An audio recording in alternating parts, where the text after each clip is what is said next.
আপনি যাকে শুধু একজন হাস্যকর মানুষ বলে চিনতেন, জানেন কি তার জীবনেও ছিল এমন এক অধ্যায় যা কোনোদিন আলো দেখেনি? গোপাল ভাঁড় আমাদের সকলের প্রিয় সেই রঙ্গময় চরিত্র, যার গল্প শুনে ছোটবেলায় হেসে লুটোপুটি খেয়েছি। কিন্তু সেই গোপালের জীবনেও ছিল চোখের জল, ছিল বিশ্বাসঘাতকতা, আর ছিল একটা গোপন কথা যেটা আজও কেউ জানে না। রাজা কৃষ্ণচন্দ্র আর গোপাল এক অসম্ভব জুটি ছিল ওরা। রাজা তাকে যেমন ভালোবাসতেন তেমনই বিশ্বাসও করতেন, কিন্তু এই বিশ্বাসই একদিন গোপালের জীবনে নিয়ে আসে এমন এক ঘটনা যা তার জীবনের মোড় ঘুরিয়ে দেয়। গল্পটা শুরু হয় এক শীতের রাতে। রাজবাড়ির গোপন ঘরে বসে গোপাল শুনে ফেলেন কিছু কণ্ঠস্বর।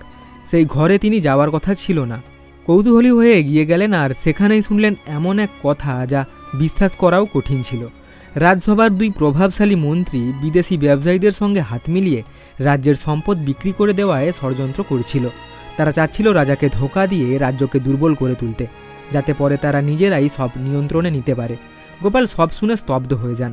তিনি ভাবলেন পরদিন সকালে রাজাকে সব জানাবেন, কিন্তু ভুলটা সেখানেই হয়। রাতেই খবর পৌঁছে যায় সেই মন্ত্রীদের কানে। গোপাল সব জেনে গেছে। তারা জানতো রাজা কৃষ্ণচন্দ্র যদি জানতে পারেন তাহলে তাদের জীবন শেষ।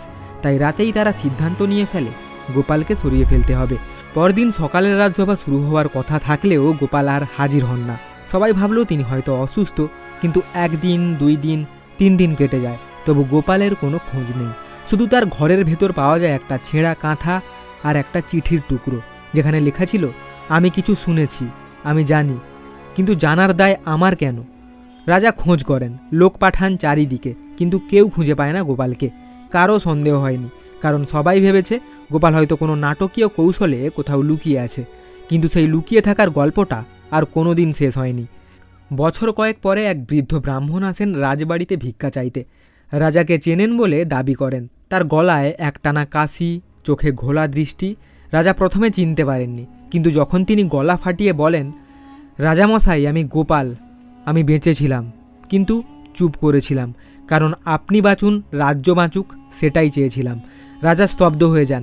সেই অসহায় কাতর বৃদ্ধকে দেখে রাজা চোখের জল ধরে রাখতে পারেননি। গোপালকে তিনি জড়িয়ে ধরলেন, কিন্তু তখন আরও দেরি হয়ে গেছে। গোপাল কাঁপা গলায় বলেন, আমি চলে যাচ্ছি, কিন্তু মিথ্যে আর ষড়যন্ত্রকে হারিয়ে যাচ্ছি না। আমি হেরে গেছি নিজের মানুষদের কাছে, কিন্তু আপনি জিতুন সত্যের পক্ষে, এটুকুই চেয়েছিলাম। সেদিনই গোপাল ভাঁড় তার শেষ নিঃশ্বাস ত্যাগ করেন। তাকে রাজপ্রাসাদের বাগানে দাহ করা হয়, যেখানে তার প্রিয় আম গাছ ছিল। কেউ এই গল্প জানত না। রাজা কৃষ্ণচন্দ্র নিজে কাউকে বলেননি, কারণ তিনি চেয়েছিলেন গোপালকে সবাই হাসির মানুষ বলেই মনে রাখুক, চোখের জলের মানুষ নয়। আজ এত বছর পর সেই গল্প আপনাদের সামনে আনলাম। জানি শুনে আপনারাও কষ্ট পাবেন, কিন্তু এই গল্পটা জানা প্রয়োজন ছিল, কারণ গোপাল ভাঁড় শুধু একজন কৌতুক অভিনেতা ছিলেন না, তিনি ছিলেন সত্যের জন্য নিঃশব্দে লড়া এক বীর। তো বন্ধুরা, এই ছিল আজকের ভিডিও।